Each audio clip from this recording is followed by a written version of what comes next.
अस्सलाम वालेकुम student ninth class की बायोलॉजी के chapter number 5 that is cell cycle उसको डिस्कस कर रहे थे। प्रीवियस वीडियो में हमने चैप्टर 5 स्टार्ट किया था सेल साइकिल, जिसमें हमने सेल साइकिल का इंट्रोडक्शन पढ़ा, सेल साइकिल होता क्या है, सेल साइकिल की डेफिनेशन पढ़ी, इसके बाद different phases of cell cycle पढ़ा, जिसमें इंटरफेज पढ़ा, G1 phase, S phase, G0 phase. ठीक है, तो ये सारी चीज़ें हमने अपनी प्रीवियस वीडियो में पढ़ी। हमने ये देखा कि किस तरह से एक सेल जो है पूरा अपना साइकिल कंप्लीट करके एक जो है वो नए सेल में कन्वर्ट हो जाता है, या हम कह सकते हैं कि एक सेल अपने पूरे साइकिल को कंप्लीट करके अपनी जो है वो नई जनरेशन को प्रोड्यूस करवाता है। ठीक है, तो मतलब नेक्स्ट जो है वो सेल्स से प्रोड्यूस होते हैं एक सेल से। ओके, तो हमने ये सारी चीज़ें प्रीवियस वीडियो में पढ़ी। अगर आपने वो वीडियो नहीं देखी तो इस वीडियो का लिंक मैं ऊपर आई के बटन पे शो कर रही हूँ, वहाँ पे जाके वीडियो को देख सकते हैं।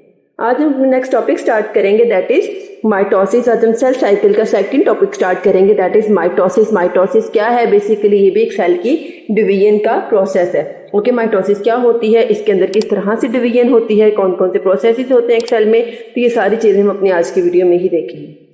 सबसे पहले अगर हम देखें तो माइटोसिस को सबसे पहले किसने इंट्रोड्यूस करवाया? वाल्टर फ्लेमिंग ने 1880 में सबसे पहले माइटोसिस को इंट्रोड्यूस करवाया। उसने क्या कहा? Nucleus in a dividing cell passes through series of changes. ठीक है, उसने ये कहा कि एक सेल के अंदर जो न्यूक्लियस होता है वो डिवाइड होता रहता है, उसमें चेंजेस आती रहती हैं और एक सेल जो है वो नई सेल में जो है वो कन्वर्ट हो जाता है, डिवाइड कर देता है। ठीक है, तो ये सारी चीज़ें जो है हम आज की वीडियो में ही पढ़ेंगे, किस तरह एक सेल से नए सेल्स बनते हैं। इसके बाद अगर हम माइटोसिस की डेफिनेशन देखें, अगर आपको पेपर में आ जाता है define mitosis, what do you know about mitosis, या how can you define mitosis, कि माइटोसिस को किस तरह से डिफाइन करेंगे, तो mitosis is the type of cell division in which a cell divides into two daughter cells. ठीक है, एक सेल कितने डॉटर सेल्स में डिवाइड होता है? Two daughter cells, each with same number of chromosomes as were present in parent cell. के अगर जो है पेरेंट सेल में 46 क्रोमोसोम्स हैं तो जो डॉटर सेल होगा उसमें भी 46 होंगे, लेकिन जो क्रोमोसोमल नंबर है वो हाफ हो जाता है, 23 हो जाते हैं in case of meiosis. Meiosis क्या है, ये नेक्स्ट टॉपिक है हमारा इसके बाद। ओके, तो ये क्या है? माइटोसिस की डेफिनेशन है। क्या होता है कि सेल की डिवीजन है जिसमें एक सेल डिवाइड होकर दो डॉटर सेल्स बना देता है और उन दोनों डॉटर सेल्स में उतने ही नंबर ऑफ क्रोमोसोम्स होते हैं जितने के पेरेंट सेल में होते हैं। Mitosis mostly occurs in eukaryotic cells. ठीक है, मतलब कि ये माइटोसिस होती है वो सिर्फ और सिर्फ यूकैरियोटिक सेल्स में होती है, प्रोकैरियोटिक सेल्स में माइटोसिस क्यों नहीं होती? ठीक है, अब आपको यहाँ पे क्वेश्चन आ सकता है, व्हाई माइटोसिस डू नॉट जो है अकर इन प्रोकैरियोट्स, या आपको ऐसे भी आ सकता है, why prokaryotic cells don't undergo proper mitosis. तो इसका आंसर क्या है? अगर आपको ये क्वेश्चन आ जाता है इसको किस तरह से सॉल्व करेंगे? इन bacterial cells the genome consist of single circular DNA. ठीक है, बैक्टीरियल सेल के पास एक सिंगल सर्कुलर डीएनए होता है जिसको हम क्या कहते हैं? Plasmid. Therefore the process of cell division is simplified। क्या होता है कि जब उसके अंदर सिंगल सर्कुलर डीएनए होता है, बहुत ज्यादा फेजेस नहीं आती सेल के अंदर, बहुत ज्यादा सेल का स्ट्रक्चर डाइवर्स नहीं होता, तो उसकी जो डिवीजन है बहुत ही सिंपल है। Mitosis is unnecessary because there is no nucleus और मल्टीपल क्रोमोसोम्स। ठीक है, क्योंकि यहाँ पे माइटोसिस क्यों नहीं होती? क्योंकि ना तो यहाँ पे जो है वो न्यूक्लियस होता है प्रॉपर और ना यहाँ पे मल्टीपल क्रोमोसोम्स होते हैं, कि बहुत ज़्यादा सेल का स्ट्रक्चर डाइवर्स नहीं होता, सिंपल स्ट्रक्चर होता है। तो सेल जो है वो नॉर्मली सेल डिवीजन के थ्रू, जिसको हम कहते हैं बाइनरी फिशन, उसके थ्रू एक सेल दो सेल में डिवाइड हो जाता है। ओके, इसके बाद नेक्स्ट हम पढ़ते हैं फेजेस ऑफ माइटोसिस के माइटोसिस की कौन कौन सी फेजेस हैं। तो माइटोसिस के हम टू मेजर फेजेस को पढ़ेंगे। सबसे पहले हम देखते हैं कैरियोकाइनेसिस क्या है, उसके बाद हम देखेंगे साइटोकाइनेसिस क्या है। कैरियोकाइनेसिस की अगर हम बात करें तो कैरियोकाइनेसिस क्या है? The division of nucleus. कैरियोन का मतलब होता है न्यूक्लियस और काइनेसिस का मतलब होता है टू डिवाइड। ठीक है, तो जब न्यूक्लियस डिवाइड हो रहा है तो उस फेज को क्या कहते हैं? कैरियोकाइनेसिस। सबसे पहले क्या होगा? न्यूक्लियस डिवाइड होगा। सेकेंड फेज क्या है? साइटोकाइनेसिस। साइटो का मतलब होता है साइटोप्लाज्म और काइनेसिस का मतलब होता है डिवाइड करना। ठीक है, तो वो फेज सेल माइटोसिस की वो फेज जिसमें एक सेल का साइटोप्लाज्म डिवाइड हो जाता है दो सेल्स में, उस स्टेज को क्या कहते हैं? साइटोकाइनेसिस। सबसे पहले अगर हम स्टार्ट करें इसमें पहली phase of mitosis, that is karyokinesis. Karyokinesis को हमने देख लिया, कैरियोकाइनेसिस क्या है, it is a division of nucleus. तो कैरियोकाइनेसिस फर्दर 4 फेजेस में डिवाइड है। नंबर 1 है हमारे पास prophase, number 2 is metaphase, number 3 anaphase and number 4 is telophase. इन चारों फेजेस को कंप्लीट करने के बाद एक सेल की कैरियोकाइनेसिस की फेज कंप्लीट हो जाती है और सेल अपनी नेक्स्ट फेज में जो कि साइटोकाइनेसिस की फेज है उसके अंदर एंटर हो जाता है। सबसे पहली स्टेज है एक सेल की, दैट इज प्रोफेज। प्रोफेज का क्या मतलब है, प्रोफेज में कौन कौन सी चेंजेस होती हैं सेल में। प्रोफेज क्या होती है, प्रोफेज में एक सेल की सेल डिवीजन के लिए स्टार्ट होता है। किस तरह से स्टार्ट होता है, सेल का जो न्यूक्लियोलस है वो डिसअपियर हो जाता है और सेल की न्यूक्लियर वॉल जो है वो डिसअपियर होना स्टार्ट हो जाती है। इसके साथ ही आपको इसमें थ्रेड लाइक स्ट्रक्चर्स नजर आ रहे होंगे। ये थ्रेड लाइक स्ट्रक्चर्स क्या है, ये क्रोमाटिन है। क्रोमाटिन क्या है, थ्रेड लाइक स्ट्रक्चर्स होते हैं जो बाद में डुप्लीकेट होके जो है वो एक दूसरे के ऊपर बाइंड होके एक क्रोमोसोम बना देते हैं। ठीक है, क्या होता है, इसके अंदर न्यूक्लियस या न्यूक्लियोलस डिसअपियर हो जाता है और क्रोमाटिन जो है वो कंडेंस होना स्टार्ट कर देता है। उसके बाद स्पिंडल फाइबर की फॉर्मेशन स्टार्ट हो जाती है। ठीक है, साथ साथ क्या होता है, काइनेटोकोर भी बनेगी। काइनेटोकोर क्या है, अब यहाँ पे देखो सेकंड फेज है हमारे पास मेटाफेज। मेटाफेज में क्या होता है, मेटाफेज में जो क्रोमोसोम्स हैं वो बन चुके हैं और क्रोमोसोम जो हैं वो सेंटर में अलाइन हो जाते हैं। ठीक है, मतलब एक लाइन बना देते हैं, एक प्लेट में बना देते हैं, एक प्लेट लाइक स्ट्रक्चर बना देते हैं। इसको हम क्या कहते हैं, मेटाफेज प्लेट। इसमें क्या होता है, जब क्रोमोसोम्स मेटाफेज प्लेट बना देते हैं तो जो स्पिंडल फाइबर्स हैं वो आके इसके सेंट्रोसोम से अटैच हो जाते हैं। किस तरह से अटैच हो जाते हैं, इसके सेंट्रोमेयर पे। सेंट्रोमेयर के ऊपर एक आप कह लो कि चिपचिपा मटेरियल है जो कि स्पिंडल फाइबर को इसके साथ अटैच कर देते हैं, उसे क्या कहते हैं, काइनेटोकोर। अब ये जो स्पिंडल फाइबर्स हैं वो सेंट्रोमेयर के काइनेटोकोर से आके अटैच हो जाएंगे। क्या होगा कि सेल जो है, सेल में जो क्रोमोसोम्स है वो बिल्कुल सेंटर में अलाइन हो चुके हैं। तो इस स्टेज को क्या कहते हैं, metaphase stage.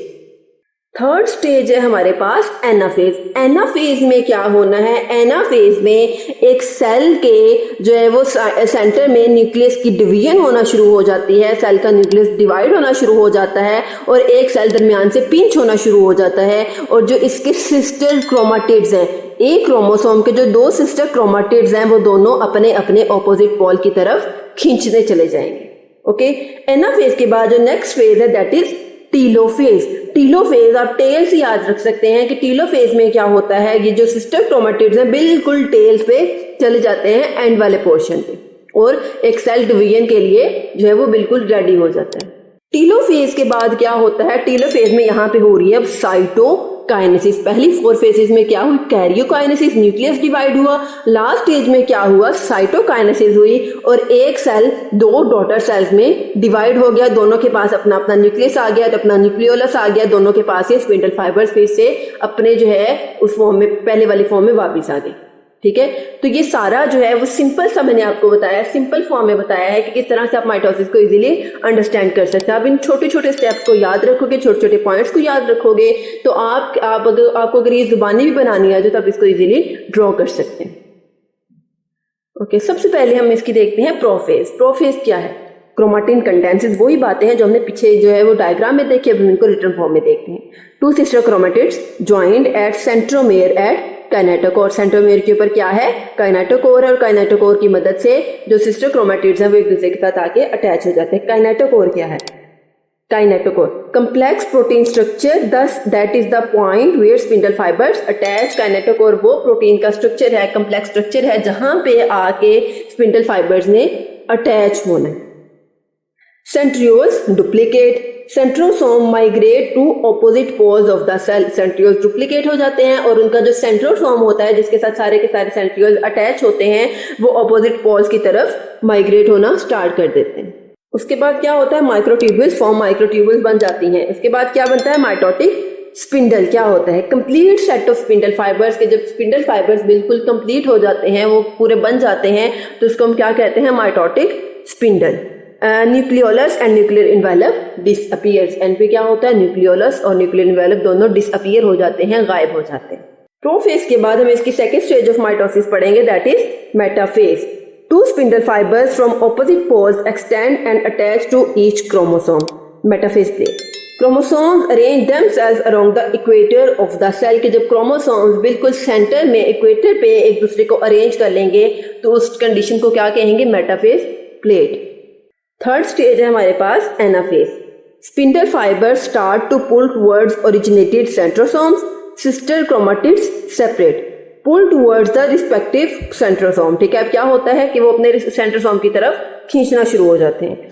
At the end of anaphase, identical copies of chromosomes at opposite poles, जब एनाफेज कंप्लीट हो जाती है उसके एंड पे क्या होता है, दोनों साइड्स पे एक दूसरे की कॉपीज जो है वो मूव कर जाती हैं, ट्रांसफर हो जाती हैं। एनाफेज के बाद कैरियोकाइनेसिस की लास्ट फेज क्या है, टीलोफेज। टीलोफेज में क्या होता है, it is the reversal of prophase, nuclear envelope forms, chromatin forms, nuclear division completed. क्या होता है, प्रोफेज के ऑपोजिट होता है, न्यूक्लियोलस बन जाता है, न्यूक्लियर इनवेलप बन जाता है, क्रोमैटिन जो है वो दोबारा से बन जाते हैं। ठीक है, और एक जो है वो न्यूक्लियर डिवीजन कंप्लीट हो जाती है। न्यूक्लियर डिवीजन कंप्लीट होने के बाद कैरियोकाइनेसिस के बाद सेल अपनी नेक्स्ट डिवीजन में स्टार्ट होता है, सेल नेक्स्ट फेज में स्टार्ट होता है जिसको हम क्या कहते हैं, साइटोकाइनेसिस। साइटोकाइनेसिस क्या है, it occurs by cleavage. Cleavage furrow develops where the metaphase plate used to be. Cleavage furrow कहाँ पे बनती है, जहाँ पे सेंटर में मेटाफेज प्लेट बनी है, बिल्कुल सेंटर में वहां पे क्लीवेज फोरो बनती है, एक डीप लाइन बन जाती है जो बाद में जाके सेल को दो पार्ट्स में डिवाइड कर देती है। Furrow deepens and pinches parent cell into two daughter cells, और ये जो है वो एक सेल को दो डॉटर सेल्स में कंप्लीट कर देते हैं, डिवाइड कर देते हैं। ओके स्टूडेंट्स, तो ये था हमारा आज का छोटा सा इंटरेस्टिंग सा इजी सा टॉपिक। आई होप आपको ये टॉपिक अच्छे से समझ आ गया होगा। हमने इसमें डिफरेंट फेजेस ऑफ माइटोसिस पढ़ा, माइटोसिस क्या होती है, कौन कौन सी फेजेस आती हैं, हमने इसको डायग्राम के थ्रू पढ़ा। अगर आप इसको अच्छे से देखोगे, अच्छे से समझोगे तो आपके लिए माइटोसिस की फेजेस को याद करना जरा भी मुश्किल नहीं है। इसमें बहुत सारे शॉर्ट क्वेश्चन बन जाते हैं या आपको ऐसे लॉन्ग क्वेश्चन भी आ सकते हैं। ओके स्टूडेंट्स, तो ये आपने अच्छे से रेडी करना है। अगर आपको इस वीडियो में कोई भी कंफ्यूजन हो या किसी चीज़ की समझ ना आए तो कमेंट सेक्शन में जरूर पूछिए। अगर आपको मेरी वीडियो अच्छी लगे तो मेरे चैनल को लाइक करें, सब्सक्राइब करें, साथ ही बेल आइकन के बटन को प्रेस करें। इससे आपको मेरी हर वीडियो का नोटिफिकेशन सबसे पहले देखने को मिलेगा। ओके स्टूडेंट्स, अल्लाह हाफिज़।